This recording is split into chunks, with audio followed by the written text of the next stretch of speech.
जों गोदो इउपिपिएल आव ओंखारनायनि मेन जाहोना जाहैबाय जोंहा बड'लेण्ड इस्यु दंमोन। बिटिआर एकर्ड मथे जानो गोनां माखासे दफाफोर दंमोन, बेखौबो जों फेलें जानाय लामायाव थांबाय थानायखौ जों नुनो मोनदों।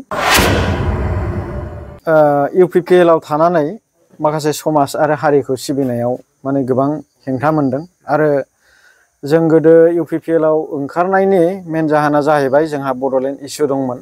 जों मेनलि आबसुखौ हेफाजाब होनानै ओंखारदोंमोन। बिनि उनाव आबसुनि हेफाजाब होनायावनो इउपिपिएल पार्टिया जोनोम जादोंमोन आरो बे इउपिपिएल पार्टि जोनोम जाजेननायनिफ्रायनो आं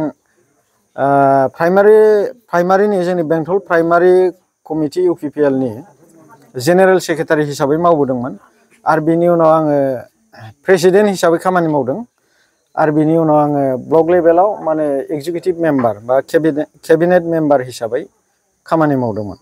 दा जों नुहुरबाय माने जि उद्देश्यखौ लानानै जों आन्दलन खालामदोंमोन, जि उद्देश्यखौ लानानै जोङो सुक्ति खालामदोंमोन बिटिसि बा बिटिआर, बै उद्देश्यआ फेलें जानायनि लामायाव फैगासिनो दं। बेखौ जों गोथौयै मोनदों आरो लोगोसे जों प्राइमारि लेभेलावनो हक ब्लक लेभेलावनो हक माखासे पार्टिनि जिनोखि डिसिप्लिन, बे डिसिप्लिनखौ मेनटेन खालामनानै सोलिनायाव फेलें जानायखौ आं नुनो मोनदों। नायनि खामानिखौथ' जों दिनै नुनो मोनाखै। माने एफा एनै फिसा फिसौ माने जब कार्डनि खामानि फैलाबायदों, बेबो बिपिएफ आमोलाव जेसेबां मावदों बेनि रुजुनायाव माने बहुद खम बिबांनि।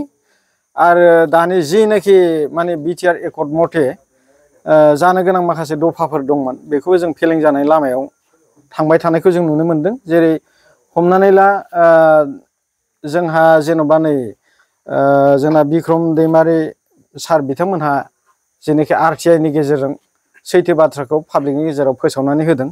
बेफोरखौ गासैखौबो नायोबा माने जों बिटिआर एकर्ड बा बिटिआर खौ लानानै जेनोखि रायजो राजानि डेभेलपमेन्टनि खामानि मावनो सानदों इउपिपिएल पार्टिया, बे थोंजोङैनो जों फेलें जादों होननानै बुंनांगोन। माने थारमाने थोंजोङै बुंनो थाङोबा माने जोङो जेबो डेभेलप मावनो हायाखै होननानै बुंनांगोन आरो। इउपिपिएलआथ' दा मख'जाथाव जेबो मावनो हायाखै, खारन जों नुनो मोनबाय मेनलि जोंहा हाग्रामा सारमोननि अननायाव जोंहा बेंटलाव कलेज मोनदों, प्रभिन्सियेलाइज जादों आरो जोंहा बिभा भबन दं आरो जोंनि गामि ओनसोलनि गोबां लामाफोरखौ हानायमानि बिथांमोनहा माने मावफुंनानै होदोंमोन, फोसाबदोंमोन।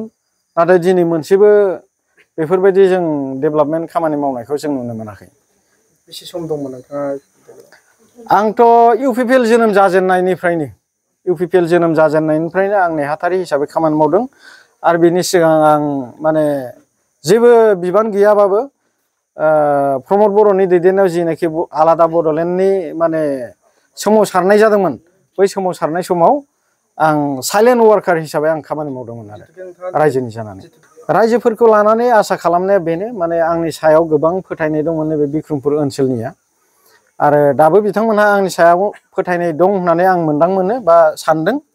जायनि थाखाय आंनि फंसे बाथ्रा मोननाय लोगो लोगो दिनै 120टा न'खरनि गेजेराव 85टा माने 85टा न'खरा माने दा बेलथायबोफिनबाय, माने इउपिपिएल निफ्राय दा बिपिएफ दोलाव फैबाय।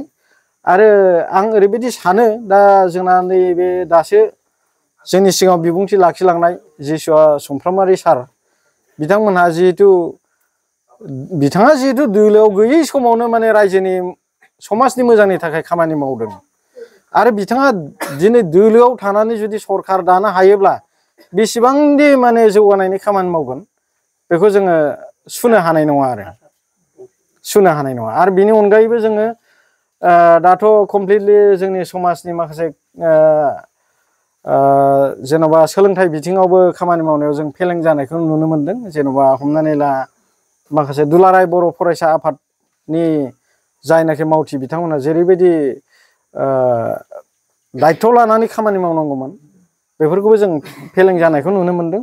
खारन बै समाव आं बुंदोंमोन, जेब्लानाखि माने कर'नानि समाव लकडाउन जादोंमोन, बे समाव माने स्कुल कलेज जेबो गैया, गासैबो बन्द'जोब, गथ'फ्रा फरायनाय बिथिङाव माने गाज्रि जालांनोसै आरो फारसेथिं अनलाइन क्लास होनो होननानै मबाइल गिदिर गिदिर माने बिमा बिफानाव दाबिबाय, मबाइल गिदिर गिदिर लाबाय, फोथाराव ओरै खना माने मबाइल नायग्रा जाबाय उन्दै उन्दै गथ'फ्रा बेफोरखौ नोजोर होनानै आं स्रोद स्रोद एवारनेस होनो थाखाय जोंनि फरायसा हान्जा बिथांमोनखौ बुंदोंमोन नाथाय बिथांमोनहा माने राजनितिकनि खामानि मावै मावै माने समाज फोसाबनायनि बिथिङाव टटेलि माने बावलांनायखौ जों नुनो मोनदों आरोखि आङो